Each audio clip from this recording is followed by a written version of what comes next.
200 juta untuk semalam. Suara seorang terdengar lantang. Wanita itu tegas menyebutkan angka yang harus diberikan oleh seorang pria untuk membayar jasa putrinya dalam semalam. Himpitan ekonomi membuat Bu Nana, seorang janda beranak dua gelap mata, sehingga rela mengorbankan salah satu putrinya sebagai alat pertukaran uang. Gak masalah. Tapi, aku akan berikan uangnya setelah membuktikan sendiri bahwa gadis itu memang masih tersegel. Pria tersebut adalah seorang pria kaya yang sudah cukup tua, berwajah menyeramkan, bertubuh gendut dan kepala dipenuhi uban. Bu Nana menebak jika usia pria itu jauh di atas dirinya. Gak bisa begitu. Bagaimana kalau Anda membohongi saya dan pergi begitu saja setelahnya? Bagaimanapun juga Bu Nana harus waspada meskipun pria di hadapannya itu terlihat sangat berkuasa dan memiliki banyak uang. Perlu kamu tahu 200 juta itu hanya recehan bagiku. Jangankan 200 juta, 1 miliar pun akan kuberikan. Tapi kalau ternyata kamu berbohong dan gadis itu gak seperti yang aku inginkan, jangan harap aku akan berikan 1 sen pun. Manik hitam Bu Nana membulat sempurna mendengar angka fantastis itu. 1 miliar. Dalam mimpi pun ia tak pernah membayangkan akan memiliki uang sebanyak itu. Maafkan saya, Tuan. Saya gak bermaksud meremehkan Anda. Kalau begitu baik, saya setuju. Sebenarnya Bu Nana memiliki 2 anak gadis, yaitu Aileen dan Riana. Namun, ia memilih menjual Aileen meskipun Riana memiliki wajah yang jauh lebih cantik. Alasan utamanya karena Aileen adalah anak tiri. Selain itu, Aileen tidak memiliki masa depan cerah. Ia hanya bekerja di sebuah catering milik tetangga mereka dengan gaji tak seberapa. Sedangkan Riana saat ini sedang merintis karir di sebuah perusahaan besar dengan posisi sebagai sekretaris dan baru 1 bulan bekerja.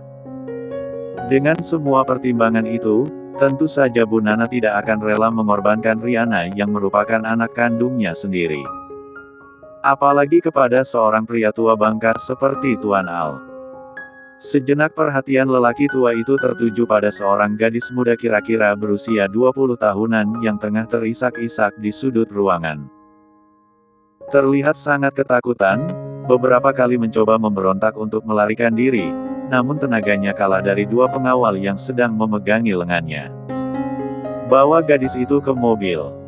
Perintahnya kepada 2 orang pengawal. Baik, bos. Lelaki itu berjalan lebih dulu meninggalkan tempat itu.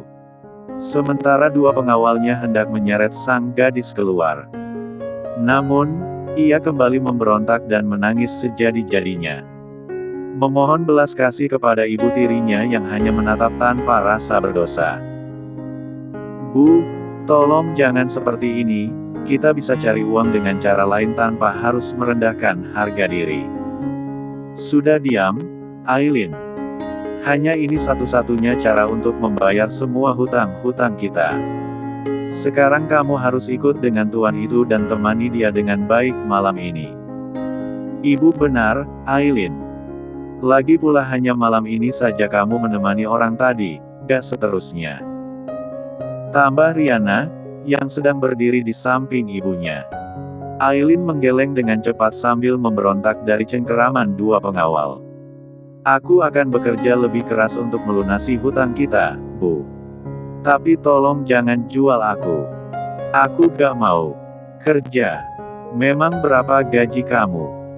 Sadar, Aileen, kamu bekerja seumur hidup pun gak akan bisa melunasi hutang-hutang saya dalam membesarkan kamu. Bola mata Aileen melelehkan cairan bening. Tak pernah terbayangkan sebelumnya bahwa ibu dan kakak tirinya akan tega melakukan semua ini. Sudahlah, Aileen. Ayo cepat ikut dengan orang itu atau dia akan marah. 2 orang pengawal itu segera menarik lengan Aileen keluar rumah. Di depan sudah terparkir 2 mobil. Lelaki itu naik ke salah satu mobil, sedangkan Aileen digiring ke mobil satunya. Aileen bahkan tak tahu kemana orang-orang ini akan membawanya. Tak berselang lama mereka telah tiba di sebuah gedung apartemen mewah. Mobil berhenti di basement yang merupakan tempat khusus parkir. Aileen pun ditarik paksa keluar dari mobil menuju sebuah lift khusus yang akan membawa mereka menuju lantai teratas gedung mewah itu. Aileen terus memberontak, menjerit dan berteriak meminta tolong. Namun, tak ada seorang pun yang mendengarnya. Ayo masuk dan lakukan tugasmu dengan sebaik-baiknya. Bos kami akan segera datang, ucap sang pengawal. Aileen masih berusaha memohon belas kasih dengan mengatupkan kedua tangan di depan dada. Tolong lepaskan saya, Tuan. Saya bukan perempuan seperti itu. Ibu tiri saya yang sudah menjual saya seenaknya. Itu bukan urusan kami. Ingat, malam ini kamu sudah menjadi milik bos kamu karena dia sudah membayar kamu. Jadi jangan berani melawan. Bos kami bisa saja melenyapkan kamu dengan mudah kalau membuatnya marah. Aileen didorong dengan kasar memasuki kamar luas nan mewah yang dilengkapi dengan berbagai fasilitas itu. Tubuhnya nyaris jatuh membentur lantai. Beruntung ia masih memiliki keseimbangan yang baik dan langsung berpegang pada meja di sudut ruangan. Selamat datang, bos. Ucap salah satu pengawal kepada seseorang yang baru datang. Ini gadis yang akan menemani Anda malam ini. Pria itu hanya menatap seorang gadis yang sedang berdiri membelakanginya. Anda butuh sesuatu yang lain? Tanya sang pengawal. Gak, kalian boleh pergi. Tapi ingat, jaga rahasia. Baik, bos. Pintu akhirnya tertutup dan menyisakan mereka berdua. Lelaki yang baru saja datang itu kembali melirik gadis di hadapannya dari ujung kaki ke ujung kepala. Tubuhnya mungil, rambutnya panjang, hitam, dan berkilau. Hei, kamu. Aileen tersentak. Kedua alisnya saling bertaut. Entah mengapa ia merasa suara lelaki yang sekarang agak berubah. Yang menjemputnya tadi terdengar serak dan berat, dan yang sekarang terdengar sedikit bening dan lembut. Penasaran, namun Aileen sama sekali tak berani menoleh. Tolong jangan dekati saya. Saya takut. Sana mandi dulu dan bersihkan tubuhmu sebersih mungkin. Aku gak mau kamu dalam keadaan kotor. Laki-laki itu membuka jas dan melemparkan tepat di sebelah Aileen. Wanita itu hanya diam di tempatnya berdiri. Memeluk diri sendiri. Tunggu apa lagi? Cepat. Bentaknya keras dan membuat Aileen tersentak. Potong kukumu juga. Aku gak mau kamu mencakarku. Aileen tak kuasa melawan sebab hidup dan matinya berada di tangan lelaki itu. Tanpa berani menoleh, ia berjalan menuju kamar mandi. Di sana sudah tersedia peralatan mandi yang lengkap. Aileen pun menghabiskan waktu cukup lama untuk membersihkan tubuhnya. Kuku tangannya ia potong hingga tak cukup lagi untuk mencakar. Sepanjang membersihkan tubuhnya tak henti-hentinya Aileen menangis. Meratapi kehidupannya yang malang. Sejak kecil ia hidup dalam tekanan. Tak hanya dijadikan pelayan oleh ibu tirinya di rumah, ia juga kadang dipukuli jika melakukan kesalahan sedikit saja. Lebih parahnya lagi, Aileen harus menyetor semua gajinya setiap bulan kepada sang ibu. Kadang ia hanya disisakan beberapa untuk keperluan sendiri. Tiba-tiba, kenapa kamu lama sekali di dalam? Lamunan Aileen membuyar. Ia terlonjak saat mendengar suara panggilan diiringi ketukan pintu yang cukup keras. Buru-buru wanita itu menyeka air mata dan mengakhiri ritual mandinya. Lantas keluar dari kamar mandi setelah membalut tubuhnya dengan jubah mandi. Maaf. Anda bilang tubuh saya harus benar-benar bersih. Tapi aku gak memintamu mandi selama berjam-jam, kan? Setiap detik waktuku sangat berharga dan sekarang kuhabiskan hanya untuk menunggu wanita sepertimu mandi. Maaf. Saya benar-benar minta maaf. Untuk pertama kalinya Aileen memberanikan diri mengangkat kepala untuk menatap pria tua itu. Namun, seketika sepasang bola matanya membeliak. Bagaimana tidak, pria di hadapannya sekarang bukanlah pria tua bangka yang tadi datang menjemputnya. Melainkan sosok pria muda, tampan dan nyaris sempurna. Hidungnya mancung, alis tebal dan sorot mata tajam. Tubuhnya yang jangkung nan atletis menyatu sempurna dalam balutan kulit putih bersih. Bukannya tuan yang membeliku tadi sudah sangat tua, gendut dan menyeramkan. Belum ada kata yang mampu terucap dari bibir Aileen. Keberadaan pria muda itu membuatnya menarik sebuah kesimpulan, bahwa lelaki tua yang menjemputnya tadi hanyalah perantara, dan yang sebenarnya menginginkan gadis adalah pria muda dan gagah ini. Kenapa kamu malah diam? Pekik pria itu, membuat tubuh Aileen tersentak. Maaf. Kamu sudah berulang kali minta maaf dan aku bosan mendengarnya. Sekali lagi saya minta maaf. Ya ampun. Dasar gadis bodoh. Kesabaran Alfian semakin terkikis dan hanya melirik gadis di hadapannya. Ingin sekali Aileen berteriak meminta tolong. Matanya menatap ke kanan dan kiri. Tetapi, percuma sebab kamar yang mereka tempati kedap suara. Menjerit pun tidak akan ada yang mendengar. Saya mau keluar dari sini. Keluar. Tanpa banyak bicara pria gagah itu menarik lengannya dengan kasar hingga menghempas ke tempat tidur. Aileen panik, pandang mengedar ke seluruh kamar demi mencari celah untuk melarikan diri. Namun, ruangan itu tertutup rapat dan tak ada jalan sedikit pun. Sebelum kita mulai aku ingin memperingatkan satu hal. Setelah malam ini lupakan semua yang terjadi di antara kita dan jangan sampai ada yang tahu. Kalau sampai kamu berani buka mulut, lihat bagaimana aku akan hancurkan hidup kamu. Tolong lepaskan saya. Saya ada di sini karena ibu tiri saya. Tolong biarkan saya pergi. Aileen memberanikan diri menatap lelaki itu dengan kedua tangan mengatup di depan dada sebagai tanda permohonan. Melepas. Aku membayarmu dengan mahal, jadi lakukan tugasmu. Alfian mencengkeram dagu wanita itu. Namun, yang tertangkap dalam pandangannya adalah lebam membiru di sudut bibir sang wanita yang tampak masih segar. Selain itu, sorot matanya memancarkan luka. Kenapa wajahmu lebam? Apa kamu habis dipukuli seseorang? Menahan air mata, Aileen hanya mengangguk. Siapa yang melakukannya? Apa orang yang tadi menjualmu? Saya. Selama beberapa saat Aileen tampak ragu menjawab. Ah, lama. Belum selesai Aileen berbicara sudah dibungkam lebih dulu oleh Alfian. Dengan sisa tenaga Aileen mencoba memberontak. Mendorong dada lelaki itu dan memukulnya kuat-kuat. Namun, tentu saja, hantaman Aileen itu sama sekali tak berpengaruh. Tolong lepaskan saya. Jangan sentuh saya. Jeritnya sekuat tenaga. Namun, tak ada siapapun yang mendengar dan tak ada yang menolong. Kamar luas nan mewah itu pun menjadi saksi bisu hilangnya harta paling berharga yang dimiliki Aileen. Sepanjang malam gadis itu terus menangis, meratapi hidupnya yang penuh dengan derita. Hingga lelah dan kantuk membawanya memasuki alam mimpi. Berharap jika esok terbangun, semua hanyalah mimpi buruk dan ia sedang berada di kamarnya yang sempit dan pengap. Malam mendekati larut. Alfian masih terjaga dan bersandar di tempat tidur dengan tatapan kosong.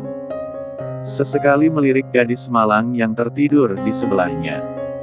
Tangannya yang kekar meraih ponsel di meja, kemudian mencari sebuah nomor yang tersimpan di daftar kontak, lalu melakukan panggilan. Berikan 1 miliar kepada wanita tadi sesuai perjanjian yang kamu sepakati. Perintahnya. Baik, bos. Balas seorang pria di ujung telepon. Ingat, malam ini adalah rahasia. Gak ada seorang pun yang boleh tahu dan jangan sampai terendus media. Kamu mengerti, kan? Saya mengerti, bos. Bagus. Begitu panggilan berakhir, ia mendesahkan napas panjang. memijat kepala yang terasa berdenyut. Ketika hendak turun dari tempat tidur, selimut melorot ke bawah. Punggung gadis muda itu menarik perhatiannya. Alis tebalnya saling bertaut ketika melihat banyak bekas lebam di punggung. Kenapa di badannya banyak sekali lebam? Siapa sebenarnya yang sudah menjualnya? Alfian menatap wajah lelah itu sejenak. Wajah polos yang membuatnya terpaku. Namun, kemudian ia tersadar dan segera bangkit menuju kamar mandi. Berendam di air hangat dan menyandarkan kepala pada bathtub. Pagi harinya Aileen terbangun lebih dulu dibanding Alfian. Wajahnya pucat dan rambut berantakan. Matanya pun sembab karena menangis hampir sepanjang malam. Matanya yang sembab dan sayu memancarkan luka saat memandang pria asing yang semalam memaksanya. Ingin sekali Aileen hujamkan pisau pada tubuh itu. Namun, percuma saja sebab semua telah terjadi. Membunuhnya pun tidak akan mengembalikan kehormatannya yang terenggut paksa. Satu-satunya yang ia inginkan adalah menjauh dari tempat ini dan berharap tidak akan pernah bertemu lagi dengan lelaki itu meskipun hanya di dalam mimpi. Setelah membenahi pakaiannya, ia mencari kartu akses yang ternyata berada di atas meja. Tanpa menunggu segera keluar kamar dan segera pulang ke rumah dengan berjalan kaki. Sepanjang jalan ia terus menangis, mengabaikan orang-orang yang menatapnya heran. Hingga saat tiba di depan pintu rumah, langkahnya terhenti seketika saat mendengar suara Bu Nana dari dalam rumah. 1 miliar, Riana. Dia benar-benar memberi kita 1 miliar, bukan 200 juta. Aileen merapatkan telinga pada daun pintu agar dapat mendengar pembicaraan dari dalam dengan lebih jelas. Biasanya di jam seperti ini rumah dalam keadaan sepi. Karena ibu dan kakaknya akan berangkat kerja. Bu Nana adalah seorang art di rumah keluarga kaya, sedangkan Riana baru 1 bulan bekerja di sebuah perusahaan dengan posisi sebagai sekretaris. Berarti orang tua semalam itu beneran orang kaya ya, Bu? Banyak banget uangnya. Memang ibu kenal dia dari mana? Semalam ibu dihubungi sama Mami Liona. Itu loh, teman ibu yang kerja di klub malam. Katanya, ada laki-laki yang lagi cari perawan. Dia juga siap bayar berapa aja. Makanya ibu langsung tawarkan Aileen. Kapan lagi dapat 1 miliar untuk semalam? Tapi kalau Aileen pulang, dia pasti marah banget sama Ibu Riana. Biarin aja kalau mau marah. Memang bisa apa si Aileen itu? Yang penting ibu udah dapat 1 miliar. Dengan uang ini kita bisa beli rumah baru yang lebih layak, dan rumah jelek ini bisa kita jual. Sisanya bisa kamu pakai sogok agensi untuk memasukkan kamu ke salah satu sinetron. Nggak usah sogok agensi lagi, Bu. Aku nggak tertarik jadi artis lagi. Lebih baik uangnya buat perawatan tubuh dan mempercantik diri. Sekarang aku lebih tertarik sama bos di tempat aku bekerja, balas Riana, tersenyum dengan mata berkilat bahagia. Bos tempat kamu bekerja? Bukannya bos kamu itu udah tua, iya? CEO atau pemilik perusahaan itu kan biasanya udah tua banget. Jangan cari orang tua. Kasihan anak ibu cantik-cantik dapat orang tua. Yang ini beda, Bu. Bos aku itu masih muda banget, ganteng dan kaya lagi. Dia juga belum menikah. Cuma, agak galak dan sulit dideketin. Tapi, aku yakin bisa naklukin dia. Makanya aku rajin perawatan ke salon. Wah, ide bagus, sayang. Kamu memang harus menunjang penampilan. Kalau kamu bisa dapat orang kaya, kita bisa hidup enak. Gak perlu tinggal di rumah jelek kayak rumah ini lagi. Riana mengangguk setuju. Kan ibu selalu bilang, aku harus dapat laki-laki kaya supaya bisa lepas dari kemiskinan. Nanti kalau aku berhasil dapetin bos aku itu, aku akan buat hidup ibu enak. Kita bisa belanja sepuasnya. Bagus, sayang. Tapi, kamu harus main cantik. Pasti bos kamu itu jadi incaran banyak perempuan di luar sana. Jangan sampai malah diambil orang. Iyalah, Bu. Memang perempuan mana yang gak mau sama dia? Aku lihat para direktur sering ngenalin dia sama anak perempuannya, tapi untungnya ditolak semua. Sore ini aku mau keluar kota sama dia berdua aja. Ada kesempatan untuk lebih dekat. Kamu memang cerdas, Riana. Keduanya tertawa girang. Merencanakan apapun yang bisa dibeli dengan uang 1 miliar tersebut. Sementara di depan pintu, Aileen masih mendengar pembicaraan ibu dan kakak tirinya. Rasa sakit memaksa bola matanya melelehkan cairan bening. Ternyata ibu dan Riana sudah membohonginya dengan berkata uang itu untuk melunasi hutang mereka. Ya Allah, aku salah apa sampai mereka tega melakukan semua ini? Tak tahan, Aileen mendorong pintu keras, menerobos masuk hingga membuat Bu Nana dan Riana terlonjak. Riana memandangi tubuh adik tirinya yang tampak kacau. Tubuhnya bergidik saat membayangkan adik tirinya itu menghabiskan sepanjang malam bersama kakek-kakek tua, gemuk dan jelek yang semalam datang menjemputnya.